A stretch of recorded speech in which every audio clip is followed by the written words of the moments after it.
नमस्कार दर्शक मित्रों, आपके इस चैनल में मैं आचार्य दुर्गा प्रसाद शास्त्री आप सभी का स्वागत करता हूं। इस चैनल में हम विविध प्रकार के वीडियो तो बनाते ही हैं और ख़ास तौर पर आपको ज्योतिष संबंधी वीडियो, वास्तु संबंधी और किसी विशेष पर्व संबंधी वीडियो रहते हैं। आपको हम आज बताने जा रहे हैं महालय श्राद्ध क्या है और क्यों करना चाहिए श्राद्ध।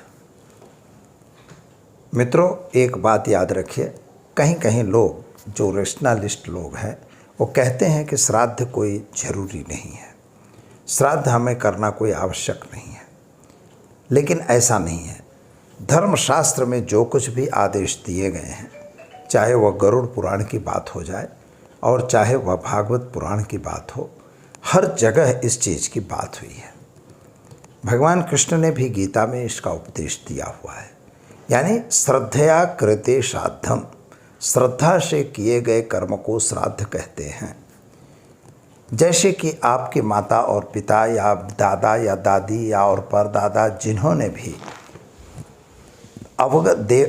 देवगत हो गए, हमें छोड़ के चले गए और उनके ही अंश हम लोग हैं, यानी आप उन्हीं के अंश हैं और उनका अंश से उनके द्वारा उपार्जित प्रॉपर्टी जो भी है, अधिक है या कम है, लेकिन उसको वह आपके लिए एक आधार है। और जब हम वह आधार को यह निगलेक्ट नहीं कर सकते, यानी उस प्रॉपर्टी को हम लेने की अपेक्षा रखते हैं, तो फिर उनको याद करना क्यों ज़रूरी नहीं है? इसलिए उन्हें याद करना आवश्यक है। याद करने के लिए ऐसा ज़रूरी नहीं है कि आप 200-500 ब्राह्मण खिलाओ या बहुत सारा दान पुण्य करो, लेकिन उनके निमित्त कुछ कर्म करना चाहिए। और जो भी काम आप करें उसे ही श्राद्ध कहते हैं। और महालय श्राद्ध जो है, पूर्णिमा की श्राद्ध पूर्णिमा के दिन होती है। इसके बाद प्रतिपदा आ जाएगी तो प्रतिपदा की श्राद्ध प्रतिपदा को होती है। लेकिन मित्रों, श्राद्ध का एक नियम है, यह आपको बताना चाहेंगे कि श्राद्ध जो है वो सामान्य रूप से 12 बजे के बाद दिया जाता है। यानी जो भी तिथि की श्राद्ध आप कर रहे हैं तो उसको 12 बजे के बाद अगर वह तिथि चालू है तो वही श्राद्ध आपकी वैलिड होगी, ऐसा शास्त्र कह रहा है। क्योंकि पितृपक्ष जो होता है कृष्ण पक्ष कहा जाता है, और यह कृष्ण पक्ष जो है, इसी तरह से दोपहर के बाद वाला जो पक्ष है वह भी पितृपक्ष माना जाएगा। जैसे दोपहर के पहले वाले पक्ष को हम जो समय है प्रहर को, उस प्रहर में जो है वो सूर्य प्रहर होता है, और शाम वाला प्रहर जो है वो चंद्रमा प्रहर होता है। इसलिए उसमें हमें पितरों की बात होती है। पितरों के लिए ऐसा माना जाता है कि चंद्रलोक के पास एक पितृलोक बना हुआ है, जहाँ हमारे पितृ जाते हैं और यहाँ से अगर वो गए और पितृ हो गए तो वहाँ पर रहते हैं। जब ये महालय श्राद्ध का पीरियड आता है तो पितृलोक आते हैं। कुछ लोग कहते हैं कि ये गलत है, वो कोई आते नहीं कोई जाते नहीं, लेकिन ऐसा नहीं है, वे आते हैं। इसका प्रमाण भी हमारे पास है कि आप जैसे एक बात आप याद रखिएगा कि जब आप श्राद्ध कर्म करना चाहो तो एक बात याद रखिए, गरीबों को अन्न देना, ब्राह्मणों को भोजन कराना, कौवे को बाँस डालना, कुत्ते को भी खिलाना, गाय को भी गोग्रास देना, यह सामान्य नियम है। तो यह जो हमारा नियम है तो यह पुण्य के लिए है, और पुण्य और पाप ये दोनों चीज़ें हैं। तो पुण्य हमें जब बनाएंगे तो हमारे पितृ मुक्त होंगे। इसके लिए एक आपको उदाहरण देते हैं। कभी कभी लोग कहते हैं कि भाई पितरों इतने दूर पितृ चले भी गए हैं, जो मर गए हैं, उनको आप खिला रहे हो, क्या मतलब है? और उनके निमित्त हम ब्राह्मण को खिला रहे हैं तो क्या मतलब है? ऐसा नहीं है। अगर हम ब्राह्मण को खिलाते हैं तो ब्राह्मण का खर्च, जैसे आप लेटर बॉक्स में एक लेटर अमेरिका में डाल देते हैं तो धीरे धीरे चलते चलते आपके घर तक पहुंच जाता है। बस उसी तरह से अगर एक ब्राह्मण को भोजन कराया गया है, एक गाय को हमने घास खिलाई है या उसको गोग्रास दिया हुआ है, या हम कौवे को या पक्षियों को कुछ खिलाए हैं, कुत्तों को खिलाया है, यानी पशुओं को, तो यह चीज़ जो है वह भी हमारे धीरे धीरे हमारे पितरों के पास पहुंचेगी और उसका पुण्य उनको मिलेगा। तो यह तो कन्फर्म हुआ। अब यहाँ एक बात आपको यह ध्यान देनी है कि वास्तव में जो पितृ हैं, जैसे कभी कभी बोल दिया गया क्या आपके मतलब पिता कौवा हो गए हैं या आपके पिता कुत्ते हो गए हैं, यह कुछ लोग बोलते हैं क्योंकि उनकी नासमझ है इसलिए बोलते हैं, समझ से नहीं बोल रहे हैं।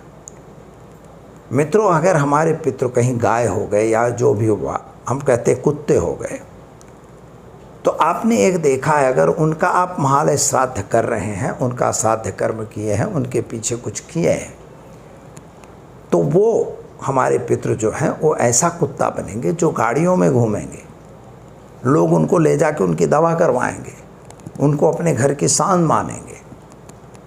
और अगर हम उनकी श्राद्ध कर्म अर्थात श्राद्ध क्रिया नहीं करेंगे तो आप ये समझिए कि वो कुत्ते रोड पर रहेंगे या ट्रकों के नीचे कचड़ के मर जाएंगे। इन्हीं दोनों में परिवर्तन है कि उनकी श्राद्ध हुई है या नहीं हुई। अगर हुई है तो वो गाड़ियों में घूमने वाले हैं, नहीं हुई है तो उनको इस तरह का दंड मिलने वाला है। रोड पे लोग उनको डंडा भी मारते रहेंगे और हमें सुनना पड़ेगा, देखना पड़ेगा। इसलिए यह विनम्र निवेदन है कि श्राद्ध कर्म है, श्रद्धा से किया गया कर्म है। जरूरी नहीं है कि उसमें बहुत बड़ा दिखाव किया जाए, लेकिन उसमें शास्त्र में एक बात और है, एको वा द्वितीयम, एक या दो ब्राह्मण से ज़्यादा नहीं खिलाना चाहिए। इसलिए आपको भी एक या दो ब्राह्मण आप खिलाइए, लेकिन उनको संतुष्ट करिए। यही श्राद्ध का सबसे बड़ा नियम है। जिस व्यक्ति की श्राद्ध जिस तिथि को उनका देहांत हुआ हो उसी तिथि को वह श्राद्ध की जाती है। इस तरह से 15 दिन का पीरियड श्राद्ध पक्ष, उसे महालय श्राद्ध भी कहा जाता है। अश्विनी कृष्ण पक्ष का जो प्रीत है प्रतिपदा से लेके अमावस्या तक सर्वपितृ अमावस्या के दिन गिनी जाती है। इसके बारे में हम अलग से भी वीडियो और अलग अलग वीडियो भी बनाएंगे ताकि आपके मन में रहे हुए सारे क्लेश हट जाए और आप इस चीज़ को स्वीकार कर सकें।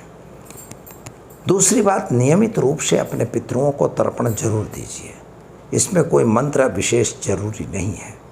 मित्रों, तर्पण कैसे करना, तो जैसे कुशा है, दुर्वा है, हल्दी है, काला तिल है, चावल है, पानी है, कहीं कहीं दूध भी डाला जाता है। यह चीज़ों को आप डाल दीजिए, एक लोटे में भर लीजिए अथवा एक परात में आप भर दीजिए। दक्षिण दिशा तरफ मुँह करके अगर ब्राह्मण है तो सभ्य हो जाना है और इस तरह से उसको पितृ देना है। अब यहाँ पर 3 चीज़ें हैं। तर्पण किसको करना, यह तर्पण जरूरी नहीं कि श्राद्ध में ही करिए, आप नियमित रूप से कर सकते हैं। तो देव तर्पण होता है। देव तर्पण इस तरह से होगा, आप पानी ऐसे भरेंगे, इसके बाद ऐसे छोड़ेंगे। पितृ तर्पण जो है वो ऋषि तर्पण होता है, तो ऐसे पानी भरना है और फिर ऐसे छोड़ देना है।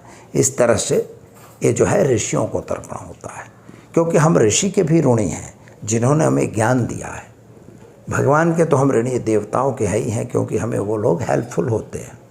अब पितृ जो हैं, पितरों को भी हमें करना है। तो कुशा जो है ऐसे पकड़ा जाएगा और पानी ऐसे भरने के बाद अंगूठे की तरफ से पानी को नीचे डालना है और जो भी आपके घर के पितृ हैं उनका नाम लेना है। जो देवगत हो गए हैं उनका नाम लेना है, बुआ का नाम लेना है, भाई का नाम लेना है, बहन जो भी हैं नहीं, हयात नहीं है उन्हीं का लेना है। जो जिंदा हैं उनका अपने तर्पण नहीं करना पड़ता, लेकिन इस तरह से आप तर्पण करिए और नियमित तर्पण करके उसका पानी सारे घर में छांटिए, अपने ऊपर छांटिए। इससे भी घर में सुख शांति समृद्धि की प्राप्ति होती है। तो मित्रों, इस पर हम दूसरा भी वीडियो आपको नज़दीक के समय में देने वाले हैं। आप चैनल को सब्सक्राइब करिए और लाइक करिए, शेयर करिए और कमेंट करिए। अगर आपको कोई सवाल है तो आप निश्चित हमें पूछ सकते हैं। मेरा फ़ोन नंबर नीचे दिया हुआ है। दीजिए इजाज़त, नमस्कार।